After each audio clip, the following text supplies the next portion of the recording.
और आज बताएंगे आपको आखिर डोनाल्ड ट्रंप ईरान पर हमले से क्यों पीछे हट गए। क्या इसमें अमेरिका के लिए जोखिम ज्यादा है या फिर ईरान के पास मौजूद हथियार और उनकी पहुंच इजरायल तक होना चिंता का बड़ा सबब है। सभी पहलुओं पर करेंगे बात। दरअसल ईरान में सैन्य कार्रवाई का मतलब सिर्फ एक हमला नहीं बल्कि पूरे पश्चिम एशिया में युद्ध का विस्तार होगा।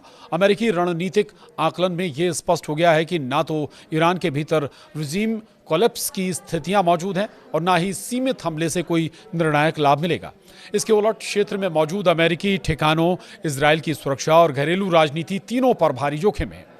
ऊपर से देखने पर लगता है कि अमेरिका आसानी से ईरान पर हमला कर सकता है, लेकिन जमीनी हकीकत इससे कहीं ज्यादा जटिल है। ईरान के पास सीधे युद्ध के अलावा प्रॉक्सी ताकतें, मिसाइल क्षमता और स्ट्रेट ऑफ हॉर्मूज जैसे रणनीतिक हथियार हैं। किसी भी हमले की स्थिति में तेल की कीमतें तेजी से बढ़ सकती हैं। मिडिल ईस्ट में तैनात अमेरिकी सैनिक सीधे निशाने पर आ सकते हैं और संघर्ष पूरे क्षेत्र में फैल सकता है। इसी आशंका ने अमेरिका को बार बार कदम पीछे खींचने पर मजबूर किया है। सवाल है, क्या ईरान में सत्ता बदलना अमेरिका के बस की बात नहीं? दरअसल मेजर जनरल शशि अस्थाना का मानना है कि असल में अमेरिका के दिमाग में एक बात पूरी तरह स्पष्ट हो चुकी है कि अगर ईरान पर हमला हुआ और उसके बाद भी वहां सत्ता नहीं बदली तो ये अमेरिका के लिए रणनीतिक तबाही साबित होगी। 2025 में जो सीमित हमला हुआ था वो सिर्फ बची खुची न्यूक्लियर फैसिलिटीज को टारगेट किया गया था। इसी वजह से ईरान ने भी अपनी पूरी सैन्य क्षमता का इस्तेमाल नहीं किया। उसके पास जितनी मिसाइलें और विकल्प थे उनका बहुत छोटा हिस्सा ही प्रयोग में लाया गया। लेकिन अब जिस हमले पर चर्चा चल रही है वो सत्ता परिवर्तन को ध्यान में रखकर होना था। यही वो बिंदु था जहां से जोखिम कई गुना बढ़ गया है। ईरान में यह व्यापक रूप से माना जाता है कि अगर खामनेई या इस्लामिक रजीम के अस्तित्व पर सीधा हमला होता है तो ये उनके लिए सर्वाइवल वॉर बन जाएगा। ऐसी स्थिति में ईरान अपनी पूरी ताकत से जवाब देगा। उस हालात में मध्य पूर्व के अलग अलग देशों में मौजूद अमेरिकी सैन्य ठिकाने सुरक्षित नहीं रहेंगे।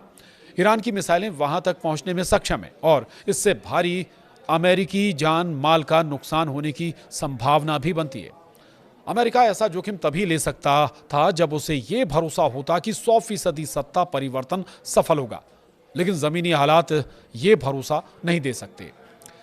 ईरानी रजीम ने यह साबित कर दिया कि वो आंतरिक विरोध को कुचलने की पूरी क्षमता और इच्छा शक्ति रखती है, चाहे लाठी डंडों से या गोलियों के जरिए। प्रोटेस्ट पर नियंत्रण स्थापित कर लिया गया है।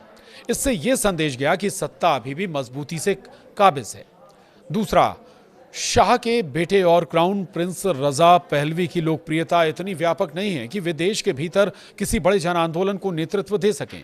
ईरान में कोई ऐसा विश्वसनीय और संगठित विपक्षी नेता मौजूद नहीं है जो सत्ता के विकल्प के रूप में उभर सके। सबसे निर्णायक पहलू यह है कि ईरानी जनता भले ही खराब अर्थव्यवस्था और धार्मिक सत्ता से नाराज हो, लेकिन अमेरिका और इजरायल के प्रति नफरत उससे कहीं ज्यादा गहरी है। ऐसे में किसी भी बाहरी हस्तक्षेप को लोग मुक्ति नहीं बल्कि आक्रमण के रूप में देखते हैं। इसी नैरेटिव को मजबूत करते हुए ईरानी रजीम ये दावा करती रही है कि वे आम नागरिकों को नहीं बल्कि जासूसों, ट्रेटर्स और देशद्रोहियों को निशाना बना रही है, जिससे उसने अपने दमन को भी एक तरह की वैधता देने की कोशिश की। इस पूरे समीकरण में एक और बड़ा मोड़ तब आया जब इजरायल ने खुद अमेरिका को संकेत दिया कि वो इस स्तर के युद्ध के लिए तैयार नहीं है। ईरान अगर पूरी क्षमता से जवाब देता है, खासकर बैलिस्टिक और संभावित हाइपरसोनिक मिसाइलों के जरिए, तो छोटा और घनी आबादी वाला इजरायल भारी नुकसान झेल सकता है। पहले ही ये देखा जा चुका है कि कुछ मौकों पर आयरन डोम सभी मिसाइलों को रोक पाने में असफल रहे। इन सभी कारणों को देखते हुए अमेरिका ने फिलहाल कदम पीछे खींचा है, लेकिन इसका मतलब ये नहीं कि ईरान पूरी तरह सुरक्षित हो गया है। ईरान पर हमला करना अमेरिका के हक में नहीं है। ईरान कोई साधारण देश नहीं है। उसके पास मिसाइलों और ड्रोन का विशाल शस्त्रागार है और उसकी भौगोलिक स्थिति उसे रणनीतिक रूप से बेहद प्रभावशाली बनाती है। चाहे वो सऊदी तेल ढांचे को नुकसान पहुंचाने की क्षमता हो या क्षेत्रीय अस्थिरता फैलाने की, ईरान के पास विकल्पों की कोई कमी नहीं है।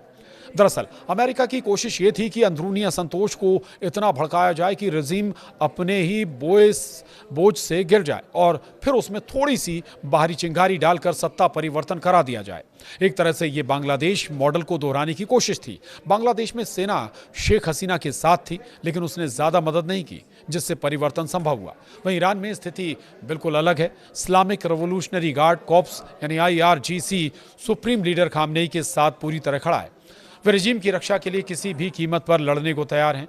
मेजर जनरल अस्थाना के अनुसार यदि सत्ता परिवर्तन का प्रयास होता है तो IRGC सभी मिसाइलों और संसाधनों का इस्तेमाल करेगा, जिससे अमेरिका को भारी नुकसान उठाना पड़ सकता है। अमेरिका के लिए सबसे बड़ा खतरा अमेरिकी सैनिकों और नागरिकों की भारी मौतें हैं। यदि हमले में ज्यादा कैजुअलिटी होती है तो ट्रंप को कोई माफ नहीं करेगा। खासकर नवंबर 2026 में होने वाले मिड टर्म इलेक्शंस को देखते हुए उनकी गणना में ये कॉस्ट बेनिफिट एनालिसिस फेल हो जाता है। जोखिम बहुत ज्यादा है, लाभ बहुत कम। इसलिए सीमित हमले जैसे 2025 में परमाणु सुविधाओं पर किया गया था तक सीमित रहना ज्यादा व्यवहारिक लगता है, न कि पूर्ण सत्ता परिवर्तन वाला बड़ा ऑपरेशन।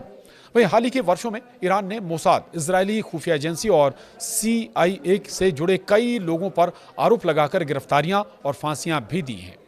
मेजर जनरल अस्थाना के अनुसार इनकी संख्या काफी ज्यादा हो सकती है, हजारों में। हालांकि कोई सटीक आंकड़ा नहीं है क्योंकि ये खुफिया मामला है और अनुमान पर आधारित है।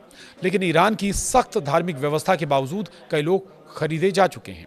ईरान में धर्म की सख्ती के बावजूद आर्थिक संकट और असंतोष के कारण कुछ लोग विदेशी एजेंसियों के संपर्क में आ जाते हैं, लेकिन रजीम इससे कुचलने में सक्षम है। हाल की रिपोर्ट्स में ईरान ने सैकड़ों लोगों को मोसाद एजेंट्स या जासूस बताकर गिरफ्तार किया और कई को फांसी भी दी गई है। ट्रंप की न डरो न मारो वाली नीति के पीछे मानवीय प्रेम कम बल्कि अपने CIA और मोसाद एजेंट्स की सुरक्षा ज्यादा है, क्योंकि उनकी मौत से अमेरिकी खुफिया नेटवर्क को भारी नुकसान होता है। ट्रंप प्रशासन ईरान पर हमले की धमकी देता है, लेकिन जमीनी हकीकत उन्हें पीछे खींचती है। रजीम की मजबूत IRGC support, proxy forces, missile क्षमता और आंतरिक नियंत्रण के कारण बांग्लादेश जैसा आसान परिवर्तन यहां पर संभव नहीं। अमेरिका जानता है कि असफल हमला रणनीतिक तबाही ला सकता है, खासकर चुनावी साल में। तो इतना तो तय है कि किसी भी सूरत में अभी ईरान पर अमेरिका हमला नहीं करने जा रहा है। और ये सारे जो 2-3 महत्वपूर्ण बिंदु यहाँ पर गिनाए गए, इसके अलावा और कई बड़े कारण हैं, यानी कई बड़े देश भी ईरान के साथ खड़े हो सकते हैं। ऐसे में अमेरिका के लिए परेशानी और बड़ी हो सकती है। तो हमारे इस वीडियो में आज के लिए इतना ही। नमस्कार। अमेरिका के लिए जोखिम ज्यादा है या फिर ईरान के पास मौजूद हथियार और उनकी पहुंच इजरायल तक होना चिंता का बड़ा सबब है? सभी पहलुओं पर करेंगे बात। दरअसल ईरान में सैन्य कार्रवाई का मतलब सिर्फ एक हमला नहीं, बल्कि पूरे पश्चिम एशिया में युद्ध का विस्तार होगा। अमेरिकी रणनीतिक आकलन में यह स्पष्ट हो गया है कि ना तो ईरान के भीतर रजीम कोलैप्स की स्थितियां मौजूद हैं और ना ही सीमित हमले से कोई निर्णायक लाभ मिलेगा। इसके उलट क्षेत्र में मौजूद अमेरिकी ठिकानों, इजरायल की सुरक्षा और घरेलू राजनीति, तीनों पर भारी जोखिम है। ऊपर से देखने पर लगता है कि अमेरिका आसानी से ईरान पर हमला कर सकता है, लेकिन जमीनी हकीकत इससे कहीं ज्यादा जटिल है। ईरान के पास सीधे युद्ध के अलावा प्रॉक्सी ताकतें, मिसाइल क्षमता और स्ट्रेट ऑफ हॉर्मूज जैसे रणनीतिक हथियार हैं। किसी भी हमले की स्थिति में तेल की कीमतें तेजी से बढ़ सकती हैं। मिडिल ईस्ट में तैनात अमेरिकी सैनिक सीधे निशाने पर आ सकते हैं और संघर्ष पूरे क्षेत्र में फैल सकता है। इसी आशंका ने अमेरिका को बार बार कदम पीछे खींचने पर मजबूर किया है।